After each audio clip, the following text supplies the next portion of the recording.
Dobar dan, poštovanje sa moje strane, dobrodošli u novi video. Danas pričamo o kosi. Dobila sam dosta pitanja kako ja negujem svoju kosu i kako mi je tako zdrava. Pa je bilo možda moja dužnost da vam snimim ovaj video i da vam pokažem par nekih proizvoda koje ja koristim. Cijelo moje djetinjstvo ja sam imala kratku kosu, mama me je stalno šišala na kratko jer je to bilo njoj lakše za održavanje. Ja je danas razumem. Negdje u tinejdžerskim danima imala sam dužinu do ramena, ovako nešto tu, i kako god bi malo porasla, ona je rasla tako oštećeno, imala je te žute krajeve. Kada se oni skrate, ona je stalno ostajala ta jedna dužina. I tek negdje u drugoj trudnoći, tačnije posle drugog porođaja, ja nisam ni negovala tad nešto posebno svoju kosu. Stalno mi je bila vezana, stalno u neku punđu, kako i do obaveze sa decom i sav taj život koji je nosio te dvoje dece sa malom razlikom. I mislila sam da ako je skratim na kratko, da će mi biti lakše, da je brže operem, da je brže osušim. I ja odlazim kod frizerke i ona me u tom trenutku pita da li želim da doniram svoju kosu. Ja rekao, je moguće da imam toliku dužinu da može da se odvoji i za tu donaciju, i zaista tek tad sam vidjela da mi je kosa bila jako duga. I posle bilo žao jer je već bila skraćena, ali nema veze. I evo ovih dana zaista sam je odgajila da sad kako je operem i očešljam, isto ne mogu da verujem da je ta dužina. I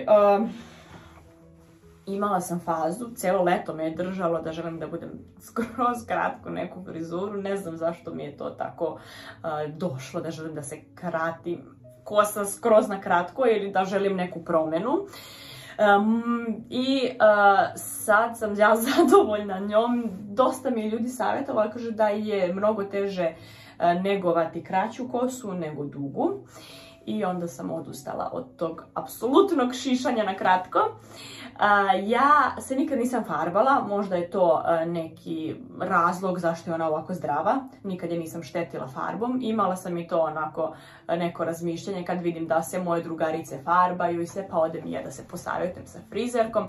A one me tamo sve napadnu u salonu. Ne, ni slučajno, joj kako ti je lepa boja kose, ne diraj tu boju kose, pa mi onda daju sva moguće komplimente, savršena ti je boja kose, ne diraj, i onda se ja stvarno utripujem da je lepa boja i nisam se farbala.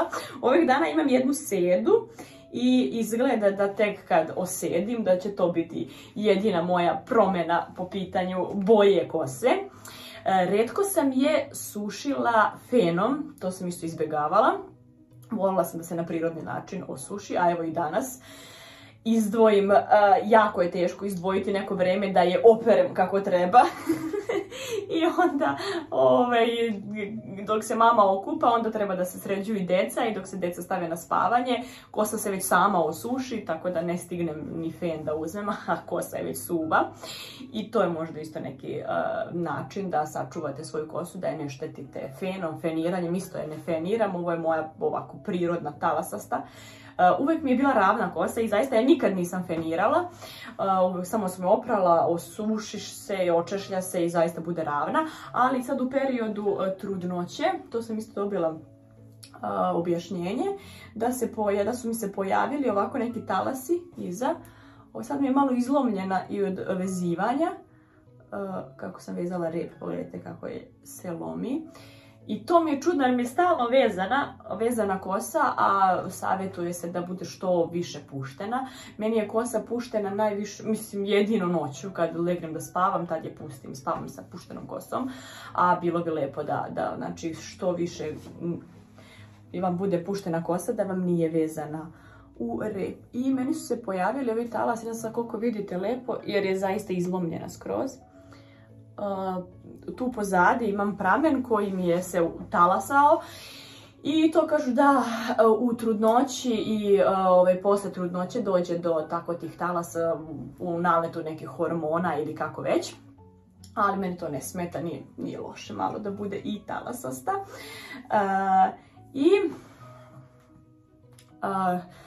Proizvodi. Znači, nema feniranja, nema farbanja, što prirodnije to bolje. Ne mogu sad stvarno da zamislim da moram na svake 3 nedelje ili na svakih mjesec dana da idem na farbanje i da se stalno farbam. To je, mislim, isto i trošenje i vremena, a i novca. Feniranje može, kad je neka specijalna prilika, pa idemo da se isfeniramo. I to je već veliki napredak i velika promjena u frizuri. Ja koristim najobičniji šampon. Nemam ništa sad neku veliku razliku. U nekom periodu kad sam mijenjala šampone stalno, dešavalo mi se perut, da sam imala dosta peruti i onda sam odlučila da to ne radim, nego da kako se uhvatim za jedan šampon da ga tako i koristim. Ovih dana koristim ovaj šampon. Mislim, ovih godina, od kako sam došla u Srbiju, znači koristim ovaj šampon i ima ga u apotekama, u marketima, radnjama, gdje god, znači nema neku specijalnu sad preporuku. Zaista najobičniji šampon da kosa bude čista i to je jedini moj cilj kad operam kosu, da bude čista. Koristim i regenerator, ali su retki trenuci kad ja imam vremena da 2 puta stavim šampon i da stavim još i regenerator. To je već zaista luksuz za mene da mogu tako detaljno da operem kosu.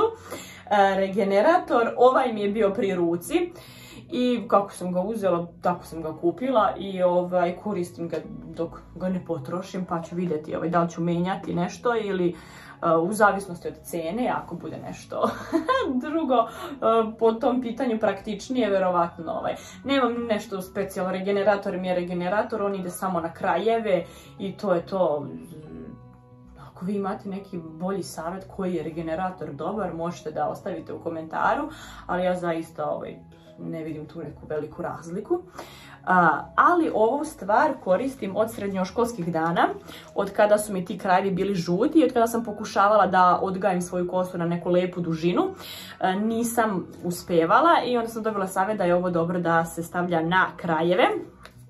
Može se stavlja na mokru kosu.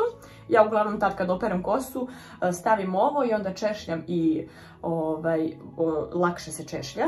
Ali možete i ovako na suvu kosu. Zaista je lepo da se dobro raščešlja. Ja koristim sada i za devojčice, onako ujutru pre škole i pre vrtića kad su strašno čupave i kad treba na brzinu da se očešljamo, a da se trudim da ih ne čupam i da nema plakanja tog ujutru. Ovo naprskam i onda se mnogo lepo raščešlja kosa. Ja isto volim da pletem kikice i da mi neko plete one riblje kosti, a kada je kosa skroz čista, onda ona leti, pa ne mogu lepo da se uhvate ovi prameni da se lepo plete kikica i onda je dobro isto da se ovo naprska, malo da bude mokro, da može lepše to da se plete. I to mi je neki proizvod bez kojeg ne idem. Stalno menjam, ima raznih sad ovako ovih, ali trenutno dok se ne potroši, imala sam i ovdje. I to je neka moja preporuka, mislim da i možda mi je i to pomoglo da odgajim neku ovu dužinu koja je danas tu.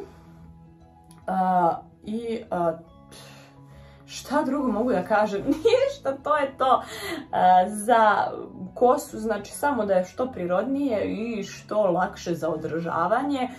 Meni zaista možete da usmerite svoju energiju na neke druge, na neke pametnije stvari. Moje neko mišljenje, nemojte da me držite za reč. Ja verujem da je uglavnom genetika možda zaslužna za sve što nemam odgovor i ja kažem genetika. Mi debeli se uvek vadimo na genetiku, genetika je kriva. A i evo za možda lepu kosu isto tako genetika je kriva. Šalo na stranu. Nadam se da je bilo od pomoći, da sam nešto podelila sa vama, ono što ste vi želeli da čujete. Hvala vam na pažnji i hvala vam na vašem vremenu. Ja vas ovdje pozdravljam, pa do nekog narednog videa. Želim vam svako dobro. Uredno i čisto, prvenstveno, a sad neki specijalni savjet da vama pomognem, ne, zašto onda snimaš video ako nemaš savjet, budala. I čim bi malo porasla, pojavili su bi se. prirodno i da podijelim nešto sa vama kako izgleda. Mama, kaki mi se. Mama.